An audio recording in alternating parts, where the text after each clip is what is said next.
Drama के start में हम एक लेडी को देखते हैं जिसका नाम टैंग सांची होता है। वो जो है अंडरवर्ल्ड में होती है और जितने भी मरे हुए लोग होते हैं ना उनको सूप दे रही होती है। बेचारी सूप दे देकर इतना परेशान हो गई थी, आंखों के नीचे गहरे काले धब्बे पड़ गए थे। कहती है कि सूप पियो पास्ट भूल जाओ, सूप पियो पास्ट भूल जाओ। एक बाउल पियोगे तो अच्छी जिंदगी होगी, दो बाउल पियोगे तो तुम्हें जिंदगी में कोई ट्रिक नहीं कर पाएगा। अचानक उसे दो लोग दिखते हैं जो ग्रिम रीपर होते हैं। कहती है कि फाइनली तुम लोग मुझे मिल गए, अब बताओ कि मैं यहाँ से जा सकती हूँ या नहीं जा सकती हूँ। तुम लोगों ने नई सूप देने वाली किसी को चुना या नहीं चुना। तो दोनों डर रहे होते हैं कि जब इसका इंटरव्यू लिया जा रहा था ना अंडरवर्ल्ड में, तो सबके सब सदमे में आ गए थे क्योंकि ये लड़की ना बहुत तेज तर्रार है। चलो इसको अच्छा भ्रमित करेंगे। कहते हैं कि हाँ हाँ, यहाँ पर यामा ने अच्छा सा फैसला लिया है कि वो तुम्हें जो है पृथ्वी पर भेजेंगे। कहती है वाह अच्छी बात है। वो तुरंत ही सूप लाता है, कहता है ये पी लो। लेती है सूप, कहती है कि मैं कहाँ आ गई, ये कौन सी जगह है। वो इधर उधर देखने लगती है। कहते हैं कि तुम ही हो यहाँ की नई लेडी। कहती है कि अच्छा मैं हूँ लेडी। वो सब कुछ भूल चुकी होती है। दो बाउल में सूप लेती है और दोनों को पिला देती है। कहती है मुझे बेवकूफ बनाने की कोशिश कर रहे थे, मैं अब यहाँ की लेडी नहीं बनूंगी, मैं तो जा रही हूँ पृथ्वी पर। कहते हैं हम दोनों कहाँ पर हैं। कहती है अब तुम नई लेडी हो और तुम यहाँ का सारा कार्यभार संभालोगे। दोनों को वहां का सारा काम देखकर खुश हो जाती है और खूब तेज से हंसने लगती है। कहती है कि मैं टैंग सेची जा रही हूँ पृथ्वी पर। अभी हम इधर पृथ्वी पर देखते हैं जो टैंग सेची होती है ना, वो जो है जनरल की वाइफ होती है, पर जनरल की एक प्रेमिका होती है जो टैंग सेची को बिल्कुल पसंद नहीं करती थी। कहती है कि तुम उसकी जिंदगी से पहले चली जाती ना तो ये नौबत ही नहीं आती, मुझे तुम्हें जान से न मारना पड़ता। लेकिन अब मैं क्या करूँ, तुम्हें मारना ही पड़ेगा, तुम मेरी रास्ते का कांटा बन रही हो। कहती है अगर जनरल को पता चला ना तो वो तुम्हें नहीं छोड़ेंगे। तुम्हें क्या लगता है कि ये मैंने फैसला बिना जनरल के जाने लिया है? उन्होंने ही कहा है मुझे तुम्हें मारने के लिए। उसका गला बहुत तेजी से दबाया जाता है और उसकी वहां पर डेथ हो जाती है। दोनों नौकर कहते हैं कि मिस रैन जो है अब डेथ हो चुकी है, इसकी बताइए क्या करे। तो वो हंस रही होती है कि अच्छा हुआ मर गई, अब मेरा रास्ता साफ हो गया। लेकिन इतनी देर में अंडरवर्ल्ड की टैंग सची की जो आत्मा होती है अंदर चली जाती। कहती मैं आई कैसे यहाँ इतनी दुखियारी लड़की के पास। मिस रैन कहती आओ अपना पैसा ले जाओ। वो दोनों को पीछे कर देती है और बांध देती है। उसके हाथ से पैसे ले लेती। कहती और चाहिए क्या। कहती हाँ हाँ और चाहिए। पीछे मुड़ती कहती तुम जिंदा कैसे हो। एक थप्पड़ मारती है, उन दोनों आदमियों को तो ऊपर ही उठा देती है। कहती है कि देखो अब मैं तुम्हारा क्या काम करती हूँ, तुम मुझे मारने की कोशिश कर रही हो ना, चलो मार के देखो। हथियार लाती है, कहती मारो मारो। वो बहुत ज्यादा डर गई होती है। कहती है कि प्लीज तुम जिंदा कैसे हो गई, तुम तो मर गई थी ना। कहती है इतना मत चिल्लाओ, मैं तुम्हारा ट्रीटमेंट अभी कर देती हूँ। कम से कम 50 थप्पड़ लगातार उसको मारती है, गोल गोल घुमा घुमा के। कहती है कि देखो मैं बस तुम्हारी हेल्प कर रही हूँ, मैं बहुत अच्छी पर्सन हूँ। उसको मारने चलती। कहती टैंग सेची तुम जानती नहीं हो किससे पंगा ले रही हो। कहती और तुम नहीं जानती हो कि किससे पंगा ले रही हो। जनरल को तो वैसे भी नहीं छोड़ूंगी, अब मैं इस बॉडी में आ गई हूँ, अब मैं रिवेंज लूंगी, रिवेंज टैंग सेची का। ये इतनी देर में टैंग सेची को चक्कर आने लगता है तो याद आता है कि मिश्रन ने उसकी ड्रिंक में ना ड्रग मिला दिया है। कहती है अब तुम दोनों कहाँ भाग रहे हो, रुक जाओ। कहते हैं नहीं प्लीज मुझे जाने दो, प्लीज हमें माफ कर दो। कहती है इतनी आसानी से नहीं माफ करूंगी। अपना हथियार घुमाने लगती है चारों तरफ, उन दोनों के कपड़े निकाल देती है और लड़कियों वाले कपड़े पहना देती है। तो दोनों कहते हैं मिस हमसे क्या चाहिए, आप हम लोगों के साथ टाइम स्पेंड करना चाहती हैं क्या। कहती है अभी बताती हूँ। थप्पड़ मारती है और दोनों को ना ड्रग खिला देती है। कहती अब तुम दोनों आपस में टाइम स्पेंड करो। दोनों कह रहे होते हैं मिस दरवाजा खोलिए, मिस दरवाजा खोलिए। लेकिन इतनी देर में दूसरा वाला लड़का आता है, दोनों साथ में वक्त बिताते हैं। इधर हम मैजेस्टी को देखते हैं जो रास्ते से भाग रहे होते हैं, उनके ऊपर पॉइजन बहुत हावी हो रहा होता है। पर जो मैजेस्टी का सैनिक होता है कहता है कि आप यहीं पर रुकिए, मैं तब तक देखता हूँ इन लोगों से निपटता हूँ। पर टैंक सची बैठी होती है। कहती है कि मैं पृथ्वी पर तो आ गई हूँ लेकिन एक भी हॉट बंदा मुझे नहीं दिखा, एक भी। फिर वो नीचे देखती है कि वाह इतना हॉट, मैं अभी भी जाती हूँ इसे बचाने के लिए। तब इस पर सैनिक कहता है मैजेस्टी से पीछे हटिए। मैजेस्टी की नजर आसमान पर जाती है कि एक फेरी टेल जैसी लड़की आसमान से नीचे उतर रही है। उसे तो वो फेरी टेल ही लग रही थी। कहते हैं तुम कौन हो। कहती है बस मैं तुम्हारी दीवानी हूँ। उसके ऊपर अटैक करने चलते हैं। मैजेस्टी तो उसकी तलवार नीचे गिरा देती है और एकदम हीरो स्टाइल में उसको रोक लेती है। कहती है मैं आई हूँ तुम्हें बचाने। सैनिक अभी भी उनसे लड़ रहा होता है, वो एक ही बार में उन चारों को नीचे गिरा देती है। कहता है, चाहती क्या हो तुम? कहती, हैंडसम हो ना, तो मैं जाने नहीं देना चाहती हूँ। उसे उठाकर वो लेकर चली जाती है। सैनिक कहता है, मैजेस्टी देखा देखा, मर गए मर गए। कहता है, मैजेस्टी कहाँ चले गए, मुझे छोड़कर कहाँ चले गए? इधर आते ही सबसे पहले टैंक से क्या करती है ना, मैजेस्टी के कपड़े निकालने लगती है। कहता है, जानती हो मैं कौन हूँ? कहती है, जो भी हो, नॉटी लग रहे हो, पहले मैं तुम्हारे घाव ठीक कर दूं। वो थोड़ा बहुत घाव ठीक करती है। कहती है, देखो मैं बहुत अच्छी पर्सन हूँ, और तुम्हारे दिल में दर्द हो रहा है ना, धीरे धीरे हर दर्द दूर कर दूंगी। मैजेस्टी मन में सोच रहे होते हैं कि ये मेरी बॉडी को छू रही है तो सच में मेरा दर्द दूर जा रहा है। कहते, दूर हटो। कहती, दूर क्यों हटूं? ये मौका बार बार नहीं आता है, एक ही बार आता है, चलो पट्टी बांध दूं। पट्टी बांध रही होती है और कहती, वाह क्या एब्स है, क्या चेस्ट है, मन कर रहा है बस देखती जाऊं। लेकिन जो भी बोल रही थी मैजेस्टी को, उसकी बातें सुनाई दे रही थी, और जैसे जैसे पट्टी बांधती ना, पट्टी के बहाने ही छूने की कोशिश कर रही थी। कहता, हो गया हो तो मैं जाऊं? कहती, हाँ जाओ। लेकिन यहाँ पर मैजेस्टी नोटिस करते हैं उसके उसके दोनों हाथ बंधे हुए। कहती, ये क्या कर रही हो? कहती है, बस ऐसे ही, बचाया है ना तो उसका कर्ज थोड़ा बहुत वसूल करूंगी। किस करने लगती है तो मैजेस्टी उसको कट कर लेते हैं। कहती, वाह, तुम जैसे वाइल्ड लोग ना मुझे बहुत पसंद है। कहते, प्लीज मुझे जाने दो, इस तरह मेरे साथ मत करो। कहती, ऐसे कैसे जाने दूं, मैं बहुत अच्छी हूँ, बहुत अच्छी हूँ। जबरदस्ती उसको किस करने लगती है। थोड़ी देर के लिए मैजेस्टी नखरे करते हैं, लेकिन फिर उसके साथ अपना टाइम स्पेंड ही कर लेते हैं।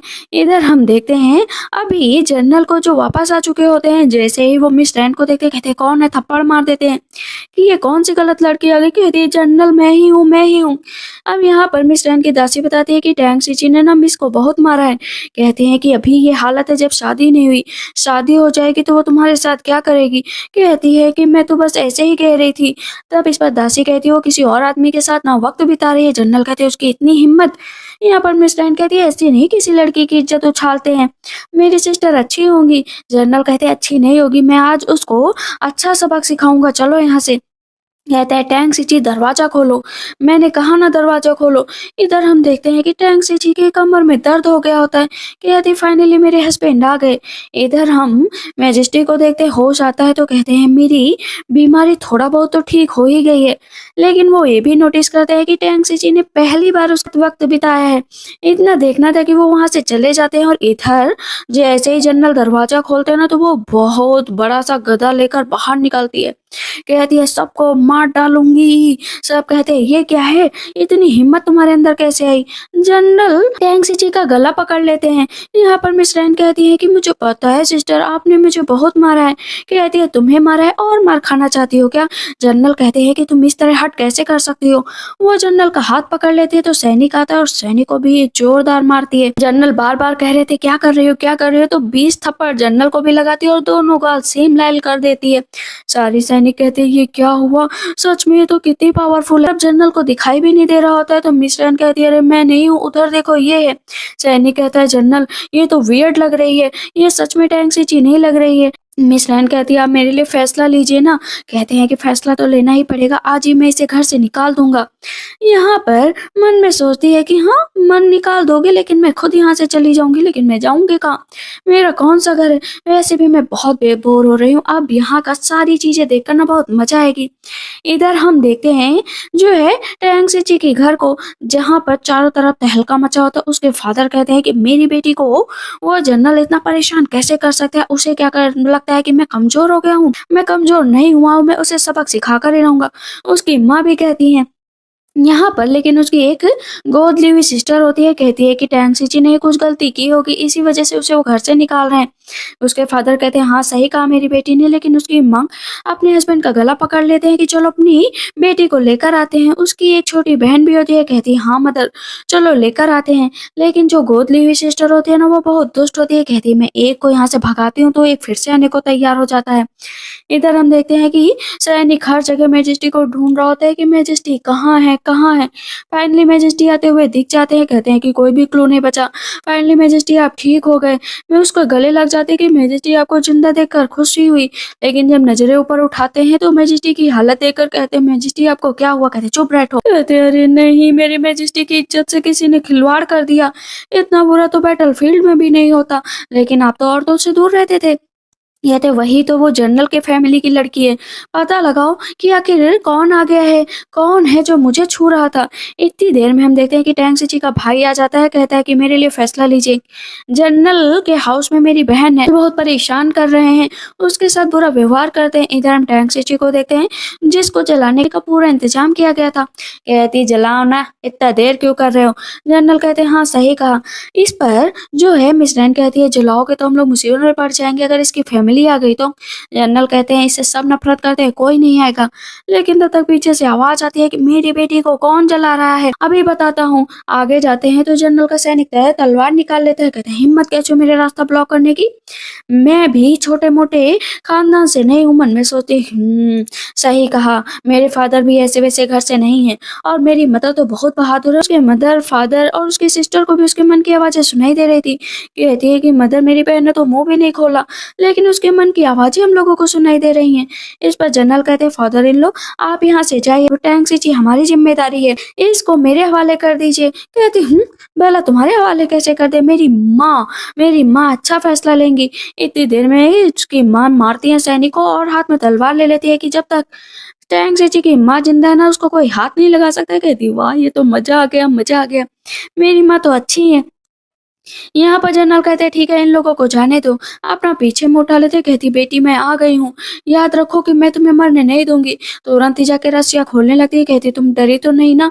मिस रैन कहती जनरल मेरे लिए कोई फैसला लो प्लीज। इतनी देर में टैंक जी की नजर पड़ती है अपनी बहन पर कि कितनी सुंदर है, कितनी ब्यूटीफुल है, इतनी अच्छी स्किन है, अगर मैं लड़का होती ना तो पक्का फिदा हो जाती। उसकी बहन सोचती है मेरी बहन ना कितने गंदे ख्याल अपने मन में ला रही है।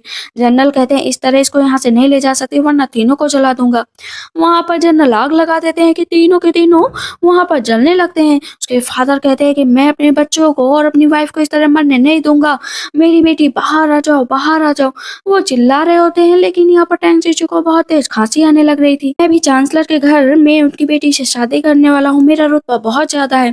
कहते प्लीज मुझे बचा लो, हम लोग ऐसे नहीं मर सकते हैं। कहता है कि मैं बचा लूंगा, मैं आ रहा हूँ बचाने, बस तुम लोग मेरा इंतजार करो। अपने कपड़े संभालते हैं और खुद से आग में घुसने चलते हैं तो पीछे से आ जाती है टैंक जी। कहती फादर कहाँ जा रहे हो। कहते अरे मेरी बच्ची तुम आग से कैसे निकली। कहती है देखो ऐसे निकली।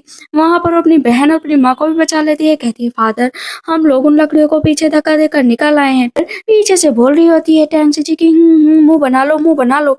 वहां पर तभी उसकी बहन भी बोलती है कि जो भी मेरी बहन को परेशान करेगा मैं इसको नहीं छोड़। तब मिस रैन बोलती है कि क्या सबूत है तुम्हारे पास। कहती है सबूत है। उसकी माँ तलवार निकाल लेती है और मिस रैन को मारने चलती है। जनरल अपने हाथ चाकू निकाल लेते हैं और टैंक जी की माँ की तलवार नीचे गिरा देते हैं। कहते चोट तो नहीं लगी ना, चोट तो नहीं लगी ना। उसके फादर कहते छोड़ूंगा नहीं, तुमको छोड़ूंगा नहीं, मैं रिपोर्ट करूंगा मैजिस्ट्री को। जनरल कहते हैं मैजिस्ट्री के पास इतना टाइम नहीं है कि तुम्हारे लिए यहाँ पर आई। मिस रैन कहती है सही कहा, हम दोनों एक दूसरे से प्यार करते हैं। कहती बताऊं कैसे प्यार करते हो, बताऊं तुम लोगों को। उसकी माँ कहती है कि हाँ मैं पहले शादी के लिए मरे जा रहे थे, अब मेरी बेटी को छोड़ रहे हो। इस पर जनरल मारने चलते हैं ना बहुत तेज से। जैसे ही टैंक जी को तो टैंक जी उसी को मार देती है। तो जनरल कहते पकड़ लो इन लोगों को ऐसे ही चलाया जाए। टैंक जी को जनरल का सैनिक पकड़ने चलता है तो वो पीछे धक्का दे देती है कि मुझे पकड़ने की कोशिश मत करना। जनरल कहते तुम्हारे अंदर इतनी हिम्मत आई कैसे, और भी सैनिक है यहाँ पर। कहती है ठीक है सबको बुला लो, एक एक करके सबको बुला लो, लेकिन मैं सबसे निपट लूंगी। उसके फादर कहते हैं नहीं बेटा इस तरह मत करो वरना तुम मारी जाओगी। प्रिंसेस तो बहुत इतरा रही होती है कि भला मेरे आगे तुम्हारा क्या ही चलेगा। जनरल कहते हैं नील डाउन होकर माफी मांगो, अभी के अभी माफी मांगो। वो अपनी पावर का यूज करती है लेकिन उससे पहले ही मैजिस्ट्री वहां पर आ जाते हैं। कहते हैं यहाँ पर कौन आया है। कि टैंक जी का भाई वहां पर आ जाता है। कहती है कि तुम यहाँ पर। कहते हैं मैजिस्ट्री आ गए हैं। कहती है मैजिस्ट्री कौन है। कहती है मैजिस्ट्री जो रूलर होते हैं पूरी सिटी को, पूरी कंट्री को संभालते। कहती है अच्छा अच्छा ऐसा भी कुछ होता है क्या। उसकी कमर में दर्द हो रहा होता है। इस पर टैंक जी के फादर कहते हैं अब बच के दिखाओ, तुम अब बच के दिखाओ। मिस रैन कहती है अब हम लोग क्या करेंगे, हम लोग तो फंस गए। इतनी देर में वहां पर मैजिस्ट्री के सारे सैनिक भी आ जाते हैं। तो यहाँ पर टैंक जी के फादर कहते हैं नर्वसनेस हो रही है ना, मेरी बेटी को तुम लोगों ने कितना परेशान किया, अब तुम लोगों का भी यही हाल होगा। सामने से मैजिस्ट्री आ जाते हैं, सब नील डाउन हो रहे होते हैं और अपनी नजरें नीचे झुका लेते हैं क्योंकि मैजिस्ट्री को एकदम ऊंची आंखों से कोई भी नहीं देख सकता था। लेकिन यहाँ पर दिक्कत तो आ गई थी किसी और के लिए नहीं, टैंक जी के लिए। कहती है अरे नहीं ये था क्या कल रात में। कहते हैं उसके फादर सर नीचे झुकाओ। कहती है नहीं फादर मैं जाऊंगी ही नहीं वहां पर। उसके फादर कहते हैं अरे चलो ना। ना वो नहीं जा रही होती है तो उसके फादर छोड़कर चले जाते हैं, लेकिन उसका भाई ज़बरदस्ती लेकर जाता है। वो अपना मुँह छिपा रही होती है। मैजेस्टी कहते हैं कि अच्छा तो यही है जो अपना मुँह छिपा रही है। कहते बताओ क्या दिक्कत है? तो एंग्ज़ायटी मन में सोचती है कि अरे नहीं, अगर किसी को पता चल गया कि कल रात में इसके साथ सोई थी तो बहुत ही गड़बड़ हो जाएगा, और मुझे नहीं पता था कि ये मैजेस्टी है। उसकी माँ को तो चक्कर ही आ जाता है। उसके फादर कहते हैं ये क्या है? यहाँ पर उसका भाई कहता है कि मैंने तो आवाज़ सुनी, यहाँ तक कि उस गार्ड को भी आवाज़ें सुनाई दे रही थी। कहती कुछ भी हो, कल रात में मज़ा बहुत आया। मतलब मैजेस्टी काम के तो हैं, अगली बार फन करूँगी ना तो और भी मज़ा आएगा। यहाँ पर उसका भाई अपने बहन के मुँह पर हाथ रख लेता है कि बकवास बंद करो, क्या बोल रही हो? तब सैनिक मन में सोच रहा होता है कि अच्छा, कल रात में इसी वजह से मैजेस्टी गायब थे। हाँ, इसके साथ थे। अब यहाँ पर वो लगातार घूर रही होती है, मैजेस्टी को अपना मुँह छिपाने की कोशिश भी कर रही होती है। कहती देखो तो कैसे देख रहा है। मैजेस्टी कहते हैं वैसे भी मेरा पॉइज़न यही सही कर सकती है, क्योंकि इसके छूने से मेरा थोड़ा बहुत पॉइज़न सही हो गया था, तो मैं अभी कुछ नहीं बोल सकता हूँ। कहती है कि प्लीज़ मेरे पास मत आओ, मत आओ, मत आओ। यहाँ पर उसका भाई तुरंत ही उसे नीचे लेकर बैठ जाता है। नल कहते हैं कि तुम्हारी हिम्मत कैसे हुई टैंक्सी मैजेस्टी के सामने खड़े होने की? यहाँ पर मैजेस्टी बोलते हो तुम्हारी हिम्मत कैसे हुई मेरे बीच में बोलने की? कहते हैं माफ़ करिएगा। अब एक-एक करके सब नीचे बैठ जाते हैं कि मैजेस्टी हमारे लिए फैसला लीजिए, हमारे लिए फैसला लीजिए, क्योंकि जो है ये जनरल मेरी बेटी को परेशान कर रहे हैं। आखिर मेरी बेटी यहाँ पर शादी करके आई है तो ये किसी और से रिश्ता कैसे कायम कर सकते हैं? मिस टैन कहती हम लोगों ने कुछ भी नहीं किया। पीछे से टैंक्सी अपना मुँह बना रही थी कि आज सबसे निपट लूँगी। टैंक्सी की माँ कहती है कि मेरी बेटी इस घर में नहीं रह सकती। इसी वजह से मुझे लगता है कि तलाक ले लेना चाहिए। लेकिन जनरल कहते हैं मैं तलाक नहीं देना चाहता हूँ। उसकी बहन कहती है हाँ, तलाक नहीं देना चाहते हो, लेकिन मेरी बहन को जान से मार देना चाहते हो। कहते हैं मैजेस्टी से देखो इसने मेरी वाइफ के ऊपर तलवार भी चलाई है। इस पर उसकी माँ कहती हाँ मैजेस्टी फैसला लीजिए, क्या पता मेरी बेटी के ऊपर ही कल को तलवार चला दे। जो टैंक्सी के फादर होते हैं ना वो गोल्डन टोकन निकाल लेते हैं जो मैजेस्टी द्वारा दिया गया होता है। यहाँ पर वो मन में सोच रही होती है कि ये तो कितना खतरनाक लग रहा है, लेकिन कोई बात नहीं, देखना मैं इससे अलग हो ही जाऊंगी। तब उसके फादर कहते हैं इसके मुंह पर हाथ रखो भाई, ये बहुत बोल रही है। जैसे सैनिक कहता है कि हाँ टैंक्सी कोई मामूली औरत नहीं है, लगता है जरूर कुछ न कुछ है इसके अंदर खास है। मन में सोचती है कि मैं फिगर आउट करके ही रहूंगी कि आखिर ये मैजेस्टी मुझे याद करके रखा है या नहीं रखा, बस ये बहाने बना रहा है। तब इस पर मैजेस्टी बोलते हैं ठीक है, मेरे फादर ने फरमान जारी किया था कि तुम्हारी बात को माना जाएगा तो अभी तलाक की अर्जी दी जाती है। लेकिन जनरल बार बार रिफ्यूज कर रहे होते हैं। कहते क्यों? तुमने कहा है ना कि तुम मिस रैन से शादी करने वाले हो, तो भला तुम्हें इस लड़की से के साथ रहने की क्या जरूरत है? मिस रैन कहती सही तो कह रहे हैं मैजेस्टी, आप मेरे साथ रहेंगे। मैजेस्टी कहते हैं अगर तुमने इस बात को अनदेखा किया तो तुम्हें इसकी सजा मिलेगी। कहते ठीक है, मैं टैंक्सी को तलाक देने के लिए तैयार हूँ। तलाक का पेपर आ जाता है। कहते लो ये तुम्हारा पेपर है। वहां पर कहते हैं कि खून का निशान लगाओ, क्योंकि लिखना तो तुम्हें आता नहीं है। मिस रैन बहुत तेज से हंस रही होती है। नेंगसिज कहती है हाँ मुझे तो बिल्कुल भी नहीं लिखना आता है, और तुरंत ही मिस रैन का हाथ काट कर ना वहाँ निशान लगा देती। कहती तुमने मेरा हाथ क्यों काटा? यहाँ पर बहुत तेजी से जनरल कह रहे थे मैजेस्टी फैसला लीजिए। मैजेस्टी कहते हैं मैं जा रहा हूँ, सारा फैसला हो चुका है। सब पूरी फैमिली बहुत खुश होती है। वो अपने सैनिक के साथ आगे चले जाते हैं और उसको ना एक एक लोग धक्का दे रहे होते हैं। कहती वाह ये तो कितना हैंडसम है, मतलब इसको देखती हूँ तो देखती ही रह जाती। जनरल कहते हैं कि बहुत अच्छा, तुम लोग तो ये दांव जीत गए हो। कहते हैं हाँ दांव जीत गया हूँ, तभी घर जा रहा हूँ। मिस रैन कहती है कि ये क्या हो गया हम लोगों के साथ? कहते हैं डोंट वरी, मैं इससे रिवेंज लेकर ही रहूंगा। तो मैजेस्टी आगे जाते हैं तो सैनिक से कहते हैं क्या हुआ है तुम्हें, कुछ परेशान नजर आ रहे हो? कि मैंने टैंक्सी की सारी बातें सुनी। कहते हैं अच्छा तो तुम भी सुन सकते हो क्या? कहते हैं हाँ, उसने जो भी कहा ना वो बहुत ही अजीब था। सच में आपने उसके साथ वक्त बिताया, उसको भूल जाओ, वो बस मेरे पॉइजन को हटा सकती है, इसी बात के लिए मैं उसके पास हूँ।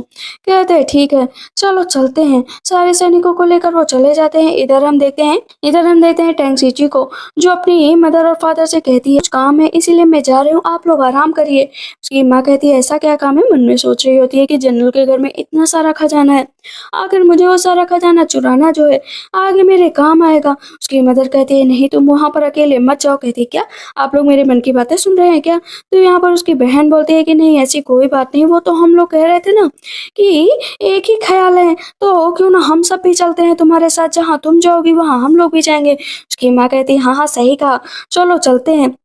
अब जैसे ही वहाँ पर हो जाते हैं, इतनी सारी ज्वेलरी देखकर तो सब हैरान रह जाते हैं।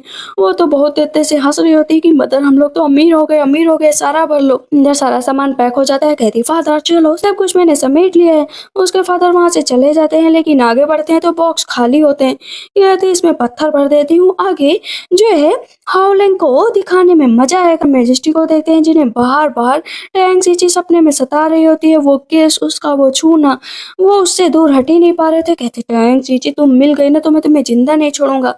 इधर टैंग चीची सो रही होती है तो उसकी छोटी बहन आती है चाकू लेकर उसको मारने के लिए। जैसे ही मारने चलती है तो टैंग चीची चाकू पकड़ लेती है, कहती है मारने क्यों आई हो? कहती है बड़ी बहन मैं तो बस मजाक कर रही थी। कहती मजाक कैसे किया जाता है? हाथ मरोड़ देती है उसका। कहती सिस्टर आपको गलतफहमी हुई, सच में मैंने ऐसा नहीं किया। लेकिन जैसे ही टैंक चीची उसको देखती है कहती इसके अंदर तो नेगेटिव एनर्जी है। वो अपनी आंखों से सच देखने की कोशिश करती है तो पता चलता है कि 1 साल के अंदर ही उसके फादर को जेल भेज दिया जाएगा फॉरेन कंट्री से रिश्ता होने के लिए। लेकिन उस बीच में उसकी छोटी बहन जाएगी और उसके फादर को जहर दे देगी। कहती है कि 8 प्रिंस के साथ मुझे अपनी दुनिया बसाना है। आप अपनी रियल डॉटर के साथ बहुत खुश थे, वो देखकर मुझे अच्छा नहीं लगता था फादर। कहते हैं मैंने तुम्हें अपनी बेटी की तरह पाला। कहते ठीक है अब आप अच्छे पिता की तरह मर जाइए। इधर में फ्रेंड्स को देखते हैं जो उसकी बहन के साथ बदसलूकी करते हैं। कहते हैं इसका टेस्ट तो सच में बहुत बढ़िया है। कहती है लेकिन 8 प्रिंस प्लीज मुझे मत भूल जाइएगा। कहते हैं तुम तो मेरी सबसे प्यारी हो, इसको तो बस मैंने यूज किया है। कहती है टैंग यूनर तुमने मेरे साथ ऐसा क्यों किया? बोलो ना टैंग यूनर, मैंने तुम्हें अपनी बहन माना। कहती बहन माना? तुमने बहन सिर्फ और सिर्फ उस टैंग सीची को माना, मुझे कभी भी बहन नहीं माना। इसीलिए तुम्हें तो मरना ही था। टैंग सो जाओ और मर जाओ। वहां पर जो 3 सैनिक थे कहते तुम भी इसका लुत्फ उठा लो। कहती प्लीज मुझे छोड़ दो, मुझे छोड़ दो। उसको बचाने के लिए उसका भाई आता है कि मेरी बहन के साथ ये सब मत करो मत करो, प्लीज छोड़ दो। इसको उसको अपनी बहन को बचाने के चक्कर में उसके भाई की भी वहां पर डेथ हो जाती है। और इधर टैंग यूनर अपनी माँ को चाकू मार देती है। कहती है क्यों मारा? कहती है जाओ और अब अंडरवर्ल्ड में आराम करो जाकर, मतलब वो सबका खात्मा कर देती है। कहती है ओ माय गॉड, ये तो इतनी बड़ी डेविल है, मतलब सच में एक एक करके पूरी फैमिली ही खत्म कर देगी। तब तक उसकी माँ जाती है, कहती है क्या हुआ? यहाँ पर टैंग ने नाटक करने लगती है कि मदर देखो ना, सिस्टर को गलत फहमी हो गई है। उसकी माँ कहती है अपनी छोटी बहन के बारे में ऐसा नहीं बोलते हैं, वो बहुत अच्छी है। कहती है कि अच्छा अच्छी है, इस चाकू से ये मुझे मारने ही कहती है। नहीं मैं तो फ्रूट्स को छील रही थी। कहती अच्छा इस चाकू से कौन फ्रूट छीलता है? उसकी मदर कहती तुम भी ना ज्यादा सोचती हुई कभी भी तुम्हें हर्ट नहीं करेगी। मन में सोचती है ये तो ऐसे हर्ट करेगी ना माँ कि घोंसले से सब गायब हो जाएंगे। मन में सोचती है उसकी माँ ये तो बहुत प्यारी बच्ची है, आखिर ये कभी भी ऐसा नहीं कर सकती। लेकिन तब भी पूछती है कि ये चाकू तुम्हें कहाँ से मिला? कहती मदर अब आप भी मुझ पर जो है शक करेंगी। कहती है नहीं नहीं मैं तो बस ऐसे ही पूछ रही हूँ। कहती है मदर मैंने तो बस खाना लेने की कोशिश करी थी, लेकिन मेरी बहन बचपन से ही मुझसे नफरत करती है, इसी वजह से ऐसे कर रही है। यहाँ पर अब टैंग सिची मन में सोचती है कि ये लड़की नहीं सुधरने वाली है, पूरी फैमिली को बेवकूफ़ बनाएगी और अभी फांसी पर लटक जाएगी कि सब कुछ जो है टैंग सिची की वजह से हुआ, अब मैं जिंदा नहीं रहना चाहती। उसकी माँ मन में सोच रही होती है कि किसकी बात मानूं, इसकी या इसकी। दोनों के बीच में कंफ्यूज हो रही होती है। कहती मदर मैं जा रही हूँ। तब तक वो देखते हैं टैंग सू आ जाती है। कहती क्या हुआ मदर? अब यहाँ पर वो लेट जाती है। कहती है कि ये कह रही है कि टैंग यूनर ने जो है टैंग सिची को मारने की कोशिश की है। कहती है सिस्टर ऐसा कुछ नहीं है। कहती है ठीक है अब क्या मैं क्या बताऊं, मेरा गला कट जाता ना तो अब तुम लोगों को यकीन होता।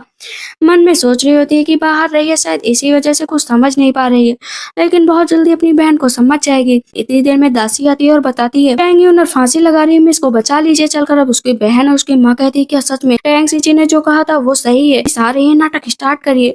कहती मुझे नहीं जीना है, मुझे मर जाना है, मुझे नहीं जीना है, मैं इस तरह की जिंदगी नहीं जीना चाहती, आखिर मेरी लाइफ में बचा ही क्या है?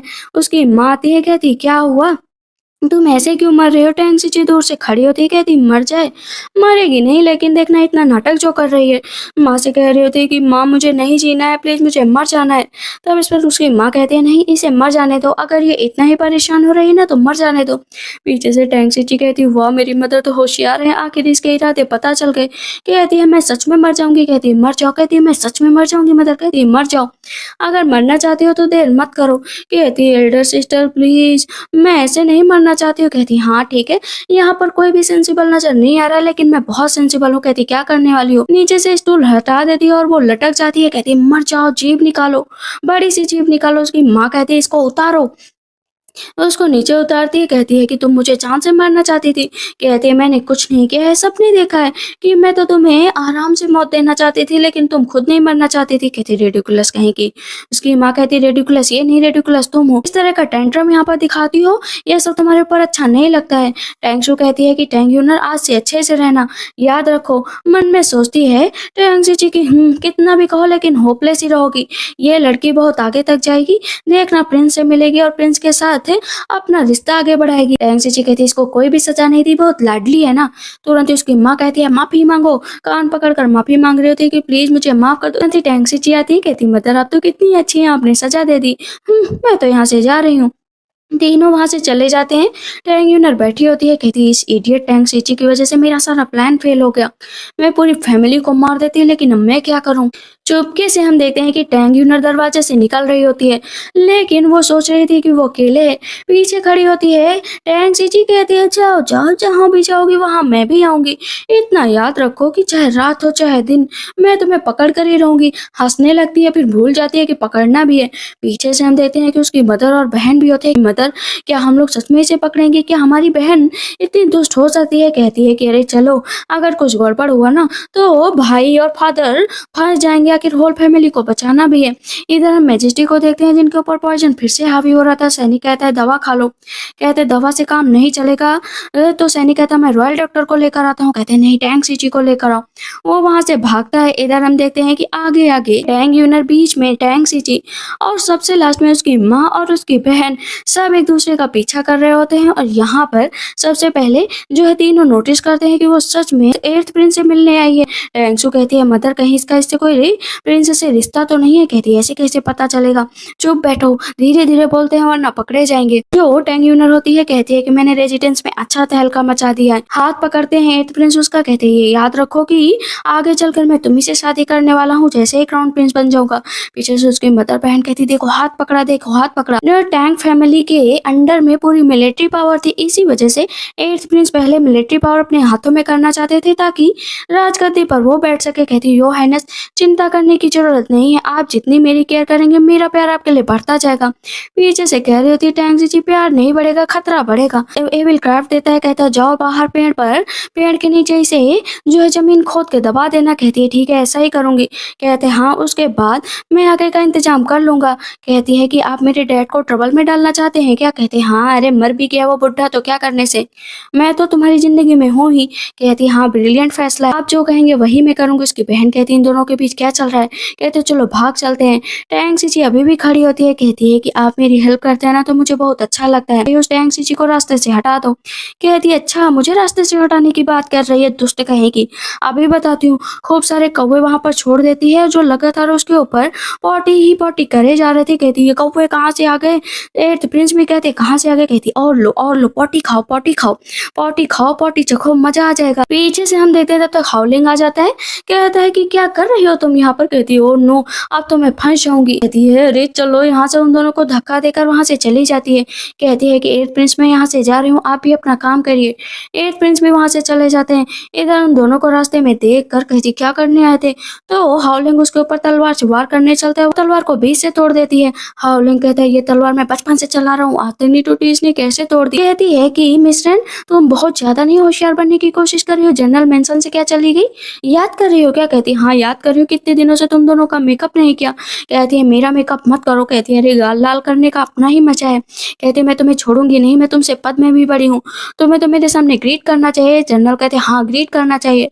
उसके पैरों के ऊपर पैर रखती है, कहती अभी ग्रीट कर रही हूँ, इतनी अच्छी हवा दूंगी ना तुम्हें कि तुम दोनों उड़ जाओगे। मिस लैन कुछ ज्यादा बोल रहे होते तो थप्पड़ मारती, 2 थप्पड़ मारती, फिर अपने हाथ को अच्छे से सही करती। कहती देखो ना जनरल इसने मेरे साथ क्या किया।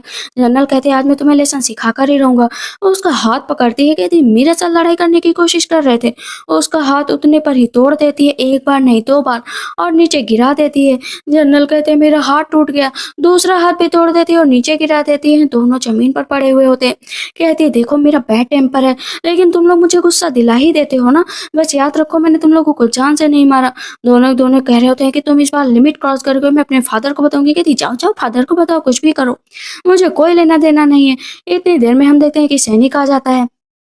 जैसे ही जनरल और मिस रैन देखते हैं कि जरूर इसे सजा देने के लिए मैजिस्ट्री बुला रहे होंगे। गार्ड डोंग जो है इसको ले जाओ, इसको अच्छी से अच्छी सजा दो। कहते हैं तुम दोनों चुप बैठो, मैं जो है सिर्फ टैंग सिटी को ले जाने आया हूँ। कहती है अरे इतनी जल्दी क्या है। जनरल कहते हैं अरे सजा दे दो ना, इसने देखो मेरा हाथ तोड़ दिया है। मिस रैन आगे जाती है, कहती है फैसला लो ना। इतनी देर में जो गार्ड डोंग होते हैं ना, उसका बाल पकड़कर उसे नीचे गिरा देते हैं कि दूर हटो। टैंग सिटी से कहते हैं मेरे पास टाइम नहीं है, उसे घसीट कर लेकर जाते हैं। कहती है कि आखिर इसका मैजेस्टी से क्या लेना देना। कहते हैं मुझे क्या पता, पहले चलो हम लोग अपना इलाज कराते हैं। दोनों वहां से चले जाते हैं। इधर टैंक सिटी को लेकर भाग रहा होता है तो वो थक जाती है। कहती है इतनी क्या जल्दी है। कहते हैं कि अरे मैजेस्टी के ऊपर फिर से पॉइजन से हमला हुआ है। कहती हमला हुआ तो उसमें मैं क्या कर सकती हूँ, मरे या जिया मेरे से कोई लेना देना नहीं। उन्होंने तुम्हें बुलाया है, तुम्हारा नाम लिया है। कहती भला मैं क्यों उनके लिए मरूं, मैं उनकी क्यों रक्षा करूँ, जो भी करना है करें, मुझे क्या, मैं तो बिल्कुल भी नहीं जाऊंगी। जाकर रॉयल डॉक्टर को बुलाओ। वहां से जाने लगती है। पीछे से सैनिक बोलता है कि इस बार तुम जो भी पोजीशन कहोगी ना मैजेस्टी, उस तरह से तुम्हारे साथ फन करेंगे। कहती है क्या सच में ऐसा कहा है क्या। मैजेस्टी उल्टे पांव वापस आती। कहती मैं चलने के लिए तैयार हूँ। कहते हैं अरे इधर से नहीं, इधर से चलना है, पहले टोकन लेना पड़ता है महल में घुसने के लिए। कहती टोकन तुम लो जाकर, मुझे टोकन की कोई जरूरत नहीं, और गायब हो जाती। कहता है मैजेस्टी मॉन्स्टर है, मॉन्स्टर डायन है वो। इधर जैसे रूम में आती है, कहती है मैजेस्टी ने कहा है कि वो मेरे साथ आज फन करेंगे, उन्हें तो पॉइजन भी बहुत ज्यादा होगा, मुझे हटाना पड़ेगा, कहीं मर तो नहीं गए ना। इतनी देर में मैजेस्टी पीछे से आते उसे किस करने लगती। कहती इतनी भी क्या जल्दी कि मुझे किस कर रहे हो, एकदम वियर्ड तरीके से। लेकिन मैजेस्टी कहाँ रुकने वाले थे, वो किस करने लगते हैं, उसको बाथटब के अंदर लेकर जाते हैं। कहती वाह, फिर से धक्का दे देती है पीछे। कहती ओ मैजेस्टी आपने कहा था कि आप तो मेरे साथ कोई भी पोजीशन करेंगे तो आप उसके लिए तैयार है। कहते मैंने कब कहा। कहती अरे सैनिक ने कहा था। दोनों हाथ मैजेस्टी के बांध देती है। मैजेस्टी कहते चाहती क्या हो। वहाँ पर मैजेस्टी उसको किस करते हैं और उसके साथ अपना वक्त बिताते हैं। रात बीत जाती है। इनॉच और सारे दास दासियां परेशान रहते हैं कि आज मैजेस्टी को कोई ज्यादा ही जोश चढ़ा हुआ है।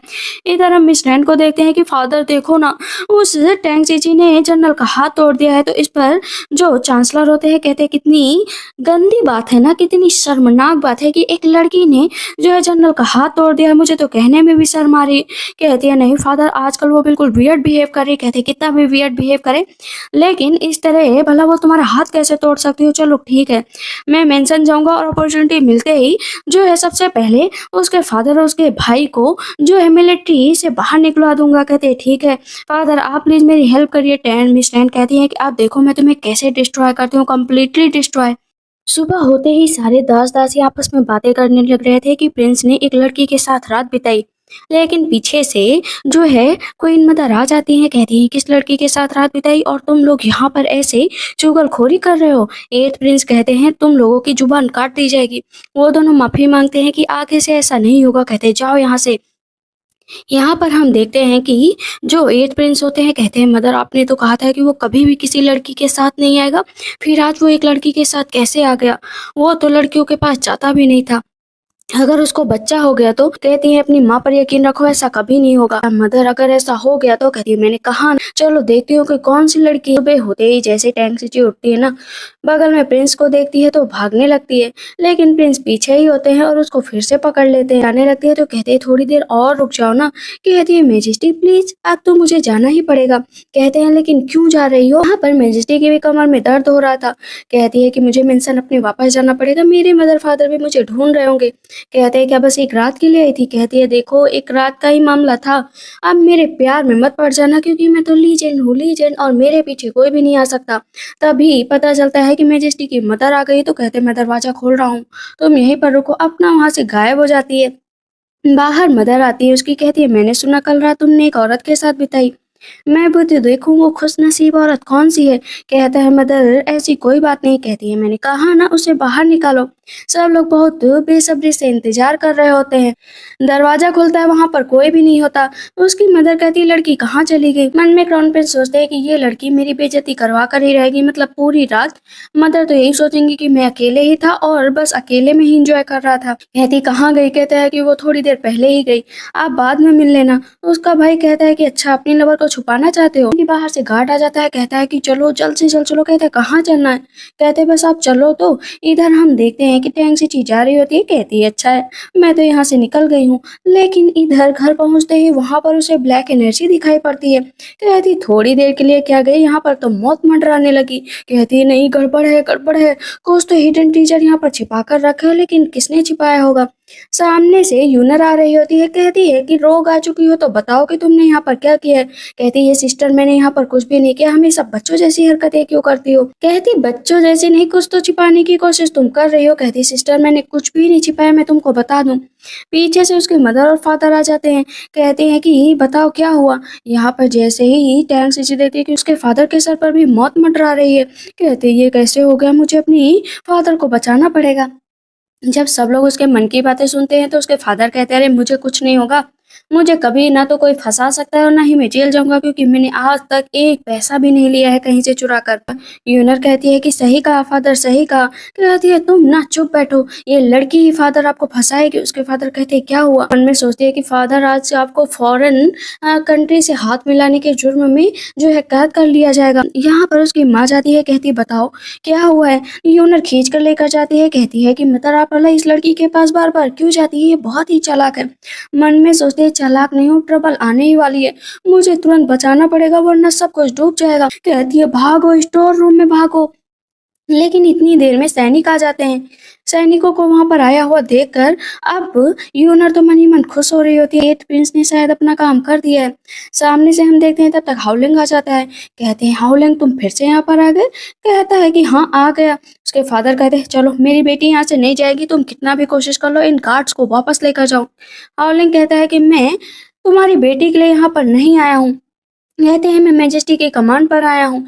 इतनी देर में हम देखते हैं कि चांसलर मैजेस्टी गार्ड सब लोग वहां पर आ जाते हैं। मन में सोचती है टैंक से एक रात पहले ही इसके साथ इतनी बढ़िया नाइट स्पेंड की और आ गया मेरे घर पर ही छापा मारने। देखो तो दुष्ट कहीं का, आज के बाद से मैं कभी भी इसे भाव नहीं दूंगी। सब लोग सोचते हैं कि सच में ये रात में वहां पर गई थी। यहाँ पर उसके फादर बोलते हैं कि मैंने कभी कुछ भी गलत नहीं किया, तो आखिर मुझे किस मामले में फंसाया जा रहा है। चांसलर वहां पर पेपर फेंक देते हैं जहां पर खून से लिखे हुए फॉरेन कंट्री के मिनिस्टर से वो मिले थे और अपनी कंट्री को धोखा दिया। अपनी कंट्री के जो लोग मरे हैं उन्होंने खून से ये लेटर लिखे हैं कि इसमें सारी गलती जो है मिलिट्री ऑफिसर की है। कहती है कि फादर आप ऐसे कैसे कर सकते हैं, आप इतने गंदे हैं। कहते हैं मैजेस्टी मैंने नहीं किया, मैं सच कह रहा हूँ। उसकी माँ कहती है कि तुम भी नीचे बैठो। टैंक सी कहती मैं तो नहीं बैठूंगी इसके सामने नीचे। आगे जाती है, कहती है मेरे फादर बहुत ही सच्चे हैं। कहते हैं कि हाँ सच्चे हैं, लेकिन ऐसे ही कैसे मैं साबित कर दूं। चांसलर कहते हैं सबकी डेथ हो चुकी है, तुम्हें पता है, अब कोई बताने वाला भी नहीं रह गया है। अब यहाँ पर मैजेस्टी कहते हैं मैं किसकी बात पर यकीन करूँ, किसकी बात पर न यकीन करूँ। टैंक सी मन में सोचते सबको रास्ते से हटा दिया गया ताकि मेरे फादर को फंसाया जा सके। उसके फादर नीचे बैठ के होते हैं कि आप प्लीज माफ कर दीजिए, हम लोग इनोसेंट है। कहते हैं ठीक है, टैंक फैमिली को जो भी फंसा रहा है हम उसे जल्दी पकड़ लेंगे। उसकी मदर कहती है कि अभी चुप बैठो, हम लोग कुछ ना कुछ कर लेंगे। यूनर बार बार कह रही थी कि फादर आप क्या मरने के लिए तैयार है क्या, हमेशा आप ऐसी गलती क्यों करते हैं। उसके फादर कहते हैं मुंह पर ताला लगा कर रखो, टैंक फैमिली को अपने साथ लेकर जाऊंगा और इन्हें सजा दी जाएगी। कहती है कि हाँ चलो पहले इन्वेस्टिगेशन पूरी कर लो, उसके बाद देखते हो कि तो मेरे फादर को ले जाओगे या नहीं ले जाओगे। कहते हैं कि हाँ फॉरेन कंट्री से हाथ मिला है, बहुत सारा खजाना यहाँ पर छुपा कर रखा है। कहती है खजाने की बात कर रहे हो, ठीक है ले आओ खजाना। वहां पर अपने फादर को ऊपर उठाती, कहती उठो ना फादर, इस तरह जब तक गिल्ट महसूस ना हो नीचे मत बैठा करो। वहां पर यूनर कहते हैं कि पॉसिबल है फादर ने ही ऐसा कुछ किया होगा। तब तक वहां पर बॉक्स आ जाता है। कहते हैं अंदर से ये बॉक्स मिला। हॉलैंड कहता है देखा, मैंने तो पहले ही कहा था कि ये सब एक नंबर के झूठे हैं, इन सब ने इतना सारा पैसा घर में इकट्ठा कर लिया। यूनर कहती है फादर आप चोर हैं चोर। इस पर तुरंत ही टैंक सीची कहती है कि तुम कितना बोलती हो, हमेशा जो है फादर को फंसाने की कोशिश कर रही हो। कहती फादर मैं तो बस सच बोल रही हूँ। उसके फादर कहते हैं चुप बैठो। चांसलर कह रहे होते हैं कि बॉक्स खोलो और जल्द से जल्द पूरी फैमिली को जेल में डालो। मैजेस्टी कहते हैं बॉक्स खोलो। अब यहाँ पर हाउलैंड तो बड़ी खुशी से बॉक्स खोलता है, देखा देखा इसमें यही है, लेकिन मैजेस्टी उसको एक पैर मारकर नीचे गिरा देते। कहते क्या हुआ। ये टैंग सीची के फादर कहते हैं देखो क्या है, उसके अंदर सारे पत्थर होते हैं। कहती हाँ देखा, मेरे फादर सिर्फ फॉरेनर से पत्थर इकट्ठा कर रहे थे, सोना चांदी इकट्ठा नहीं कर रहे थे। अब बताओ किसको ले जाओगे जेल। उधर उसकी माँ सोच रही होती है कि मेरी बेटी ना होती ना तो आज मेरे पति जेल में होते, बाकी सब हंस रहे होते, मैजेस्टी भी हंस रहे होते। तो हाउलिंग जाता है और टैंग सीची के फादर का गला पकड़ लेता है। तभी उसका भाई आ जाता है, कहता है मेरे फादर से दूर रहो। यहाँ पर उसका भाई बताता है कि मैंने सिटी में और जितने भी फॉरेन कंट्री थी वहां जाकर पूछताछ की है, तो पूछताछ में पता चला है कि फादर बिल्कुल भी उन लोगों से नहीं मिले हुए हैं, बल्कि ये हाउलिंग मिला हुआ है। कहता है क्या नॉनसेंस बातें कर रहे हो। मैजेस्टी कहते हैं चुप बैठो। कहता है मैं झूठ नहीं बोल रहा हूँ मैजेस्टी, सच में हाउलिंग ही मिला हुआ है। इधर में उसके सैनिक को पकड़ कर लेकर आया जाता है कि इसी ने सबको मारा है और ये हाउलिंग के लिए काम करता है। हाउलिंग भी फंसता हुआ नजर आ रहा था। कहता है मुझे बचने के लिए कुछ करना पड़ेगा। क्या करता है, जाता है और अपने सैनिक को मारने लगता है। कहता है कि तुमने मेरे पीठ पीछे इतने लोगों को मार दिया, और तलवार आर पार कर देता है।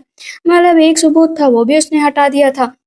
इस पर टैंग सीची के फादर कहते हैं कि तुमने ये भी सबूत मिटा दिया, अब बताओ कहाँ से सबूत लाया जाएगा। यहाँ टैंग सीची कहती है कि चिंता मत करो, मैं इसे जिंदा कर दूंगी और जितने मरे हुए लोग भी है ना उनको जिंदा कर दूंगी, ताकि आज मैं अपने फादर की बेगुनाही साबित कर सकूं। अपनी हेयर पिन निकालती है और कहती अंडरवर्ल्ड पेन है ये, चलो सब लोग जिंदा हो जाओ। वो अपनी पावर का जैसे यूज करती तो उसकी स्पिरिट आ जाती है। कहती बताओ आखिर क्या हुआ था। कहते हैं कि इसी ने मारा था, इस गवर्नर ने। गवर्नर को गुस्सा आ जाता है, उसको तलवार से मारने चलते हैं, लेकिन अब स्पिरिट कैसे मरेगी। वो एक एक चीज बता देता है कि इसी ने सब कुछ किया था, शुरू से यही कर रहा है, तुम मुझे फंसा रहे हो। कहती है कि अच्छा और सबूत चाहिए, लो। वहां पर जितने भी मरे हुए वो लोग होते हैं ना सब आ जाते हैं। कहते हैं मुझे मेरी लाइफ लौटा दो, मुझे मेरी लाइफ लौटा दो। चांसलर अब गवर्नर को मारने लगते हैं कि इसकी वजह से मैं यहाँ पर आया, मुझे माफ कर दो। कहती है ठीक है तुम सब अंडरवर्ल्ड जाओ और नई दुनिया में प्रवेश करो। वहां पर जितने भी लोग थे उनको पता चल गया था कि वो उनकी रियल बेटी नहीं है। मैजेस्टी उसके पास धीरे धीरे जाने लगते हैं। कहते हैं कि तुम कौन हो, मैं जो भी हूँ सबकी मदद कर रही हूँ, याद रखो। ये सारे भूतों को देखकर ना वो तो बेहोशी हो गई थी। यूनर मैजेस्टी कहते हैं ठीक है हम सब लोग भी जा रहे हैं। वहां से जैसे वो जाते वो पीछे मुड़ती है। कहते हैं कि टैंक सी, उसकी माँ कहती है, टैंक सी कहती है अरे अरे मैं क्या करूँ, मेरी मदर मेरे फादर तो मुझसे भी प्यार भी नहीं करेंगे, लेकिन कोई बात नहीं, मुझे तो अपनी फैमिली को प्रोटेक्ट करना है। कहती थैंक यू टैंक सी। वो बहुत तेज उसकी माँ रो रही होती है। कहती है रो मत, बहुत गंदी लग रही हो। कहती है मैं हंसूंगी। वहां पर वो अपनी बेटी को कहती है कि तुमसे ज्यादा प्रिटी लग रही हो। वो दोनों खेलने लग रही थी, लेकिन यहाँ पर जो यूनर होती है तो उसका भाई कहता है इसका क्या कर। उसका फादर कहते हैं मुझे नहीं पता, इसका जो भी करना है करो। रास्ते से जा रही होती है, मैजेस्टी पकड़ लेते हैं तो वो गले पर ना वही नीडल्स लगा देती। कहते हैं कि अच्छा मुझे मारने का प्लान कर रही थी। कहती हाँ मारने का प्लान कर रही थी, किसी औरत के बेडरूम में ऐसे घुसना अच्छी बात नहीं है। कहते हैं क्यों, घुस नहीं सकता क्या। जैसे उसको किस करने चलते हैं, कहती खबरदार मुझे किस मत करना, दूर हटो, मुझे पता है कि तुम यहाँ पर क्या करने आए हो। तो मन में सोचती है कि किस कर लो ना, मुझे इतना तेज का किस करो ना कि बस मैं सब भूल जाऊं। मैजेस्टी को सारी बातें सुनाई दे रही थी, लेकिन वहां पर मैजेस्टी जानबूझकर उसको किस नहीं कर रहे थे। कहती है कि सामने से नहीं बोलूंगी कि मुझे किस करो, लेकिन मेरा मन कर रहा है कि तुम मुझे किस करो। कहती देखो मुझे किस मत करना, हंस क्यों रहे हो। मन में सोचती इतनी देर से खड़ी हूँ, हंस रहा है बदतमीज कहीं का, मुझे किसी नहीं कर रहा है। कहती हटो मुझे यहाँ से जाना है। उसको मैजेस्टी पकड़ लेते हैं और वहां पर किस करने लगते हैं। कहती वाह वाह वाह, सही है सही है। मैजेस्टी इसके एब्स पकड़ने लगती है।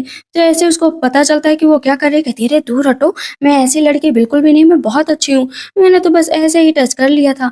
मन में सोचती है कि काश मैजेस्टी ये कपड़े उतार देना तो मजा ही आ जाए, मुझे उनके एब्स देखने को मिल जाए। कहती हटो, आप मेरे पीछे क्यों पड़े हुए हो। नाटक करने लगती है दीवार को पकड़ पकड़ कर।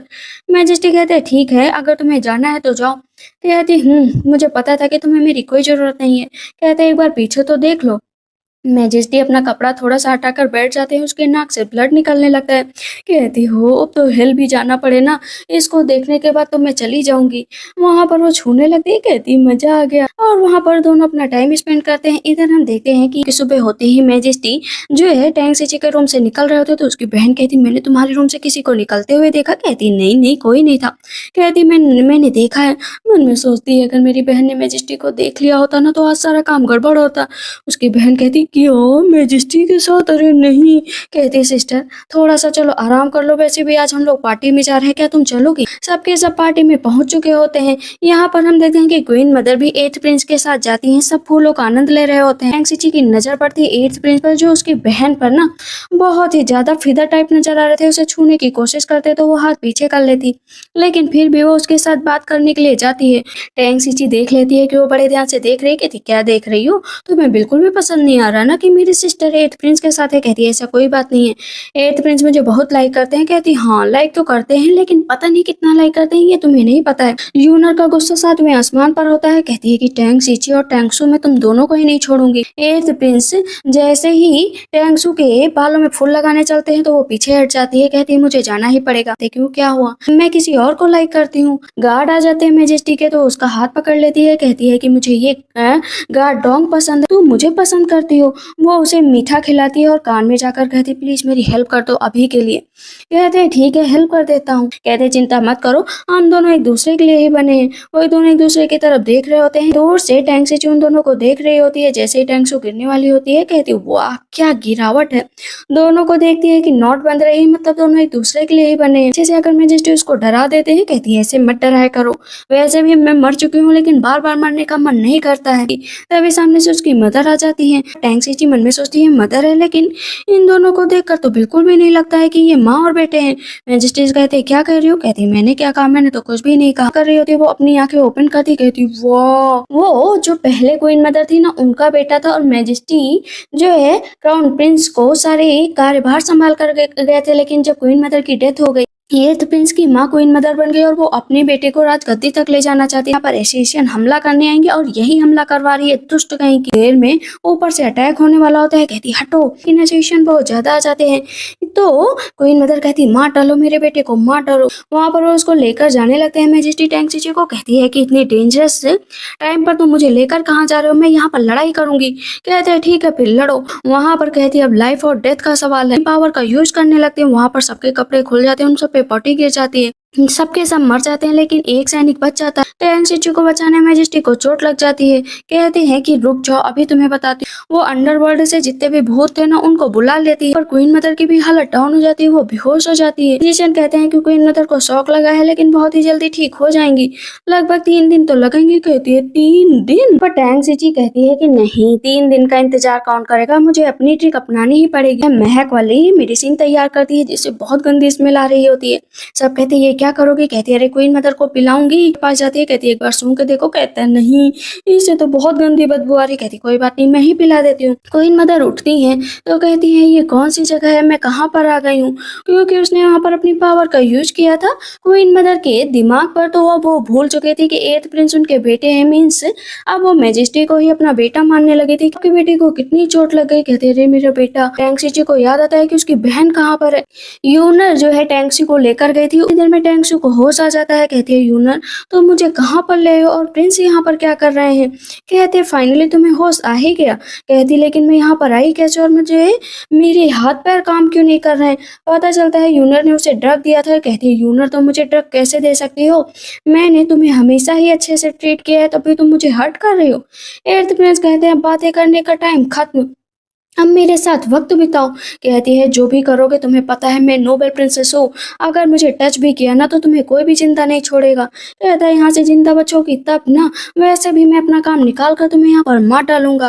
पीछे से तीनों सैनिक कह रहे होते हैं कि आज कितना मजा आएगा इसके साथ रहने में, इसके साथ थोड़ा सा वक्त बिताने को मिल जाए। क्या फिगर है, क्या बॉडी है। यूनर कहती है कि अच्छा तुम लोगों को भी मजे लेने हैं क्या? कोई बात नहीं, लॉर्ड लोग तो उठा ले, उसके बाद तुम तीनों को इसके पास छोड़ दूंगी। प्रिंस डॉग की तरह ना उसको सूंघ रहे होते हैं। डॉग ही है, कुत्ते ही हैं जो इस तरह की हरकतें कर रहे हैं। कहते हैं चलो आगे का प्रोसेस शुरू करते हैं। इतनी देर में टैंक्सी आ जाती है और उसके बाल उखाड़ कर दूर फेंक देती है। इस पर प्रिंस कहते हैं तुम मेरे ऊपर हाथ नहीं उठा सकते हो, पता है मैं प्रिंस हूँ। कहते तुम्हारे ऊपर हाथ नहीं उठा सकते, तुम्हारे ऊपर तो मैं क्या क्या उठाऊंगी अभी पता चल जाएगा। कहते हैं मैं लॉर्ड हूँ, लॉर्ड। एक लड़की की डिसरिस्पेक्ट करने में तुमको शर्म नहीं आई, और अब तुम मुझे बता रहे हो? देखो सब लोग यहाँ पर आ गए हैं। कहते मदर आप मेरी हेल्प करिए ना, लेकिन उसकी माँ उसको एक जोरदार थप्पड़ मार देती कि कौन सी मदर, कैसी मदर, इस तरह एक लड़की की बेइज्जती कर रहे थे। तुम्हें पता है ना कि एक लड़की की इज्जत उसके लिए कितनी मायने रखती है, तुम मेरे बेटे हो ही नहीं सकते। मैजेस्टी को तो मन ही मन हंसी आ रही थी कि क्या से क्या दिन आ गया जो उसकी माँ ही अपने बेटे की पिटाई कर रही है और वहां पर उसे खूब मारती है। कहती डंडा लाओ, मैं इसे मारूंगी। कहती हाँ हाँ ठीक है। वो मोटा सा डंडा लेती है, कहती है इससे मारो। खूब देर तक मारती रहती है। तीनों सैनिक भागने की कोशिश करते हैं, तो यहाँ पर टेंसु का भाई उन तीनों को नीचे गिरा देता है कि भागने की कोशिश बिल्कुल मत करना, ये मुझे खुद नहीं पता है, मैं भी यहाँ पर बेहोश होकर आ गई थी। उसकी बहन कहती हाँ तुम तो बेहोश होकर आ ही गई थी।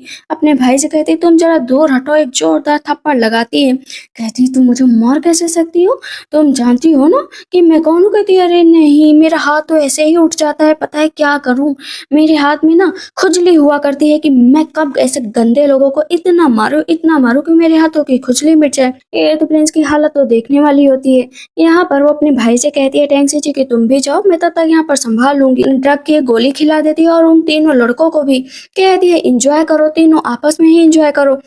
तीनों कहते हैं ये क्या हुआ, हम लोगों को इतनी बेचैनी क्यों हो रही है। कहती है 3 मैन 1 लड़का, वाह तो मजा आ जाएगा। कहती है मेरी बहन को छेड़ने चले थे ना, अब छेड़ने का मजा देखो। वो तीनों लड़के एथ प्रिंस को उठा ले जाते हैं। कहती है कि चलो कुछ सब्जियों का भी आनंद ले लो। एथ प्रिंस कहते हैं तुम लोग मेरे साथ क्या कर रहे हो, प्लीज हट जाओ हट जाओ, इस तरह मेरे साथ मत करो मत करो। कहती हाँ टाटा बाय बाय।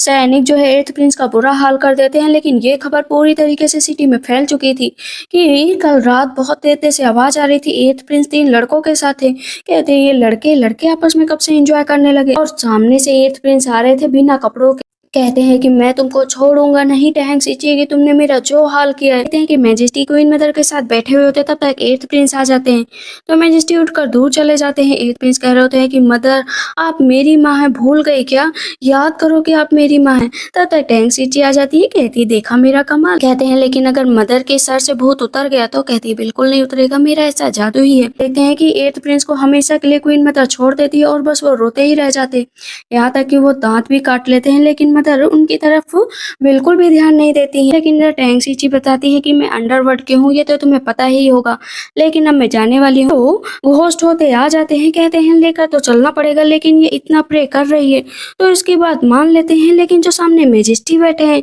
ये तो थोड़े से फैमिलियर लग रहे हैं, इन्हें कहीं पर देखा है, ये लॉर्ड सन यान है। ये तो लगता है इन्हें भी कुछ याद नहीं है, तो फिर तो मुझे इस टैंक सीची को टाइम देना ही पड़ेगा। वहां से वो चले जाते हैं। अब हम देखते हैं पूरे 40 साल बीत चुके होते हैं, जहां पर मैजेस्टी बहुत बुढ़े हो गए थे। कहते हैं कि 40 साल कैसे बीते पता ही नहीं चला, लेकिन तुम तो आज भी उतनी ही यंग हो, ना कहीं से बाल सफेद हुए, कुछ भी नहीं हुए। कहती है मैजेस्टी अब मैं आपको तो पता है कि मैं कभी भी बुढ़ी नहीं हो सकती, तो आज भी वो दिन याद है जब तुम मुझे पहली बार मिली थी, मैंने तुम्हारे साथ इतना वक्त बिताया, इतने साल बीत गए। मैजेस्टी की आंखों से आंसू निकल रहे थे और वहां पर लाइट बुझ जाती है, मीन्स मैजेस्टी की डेथ हो जाती है। कहती है मेरा भी जाने का यहाँ से टाइम आ गया है, अगर आप चले गए हैं। वो बहुत दुखी होती है। वो अंडरवर्ल्ड में दोबारा आ जाती है। अरे मैं यहाँ पर आ गई, लेकिन सच में मुझे बहुत याद आ रही है मैजेस्टी की, उनके बिना मैं यहाँ पर कैसे रहूंगी। तभी सब सर नीचे झुका लेते हैं। कहती है अरे सर क्यों नीचे झुका लिया, बताओ ना। पता चलता है यामा आ गए हैं पीछे से। कहती है यामा, पता चलता है कि अंडरवर्ल्ड के लॉर्ड कोई और नहीं मैजेस्टी ही थे। कहती है कि आप यहाँ पर। कहते हैं कि तो तुम हो सेंची। कहती है कि हाँ मैं, लेकिन आप यहाँ पर। कहते हैं कि मैं भी यहीं पर हूँ। कहती मुझे यकीन नहीं हो रहा है। कहते हैं तो फिर यकीन कर लो, और उसको अपने पास खींचते हैं। कहते हैं मैंने तुम्हें बहुत मिस किया। कहती है कि मैंने कितना मिस किया तुम्हें पता है, और कान उखाड़ने लगती है खोपते से। हिम्मत कैसे की तुमने मुझे इतना परेशान करने की। इसके साथ इस ड्रामा की एंडिंग होती है। तो आप लोग का ड्रामा कैसा लगा मुझे कॉमेंट सेक्शन में जरूर बताइएगा। तब तक के लिए बाय बाय, टेक केयर।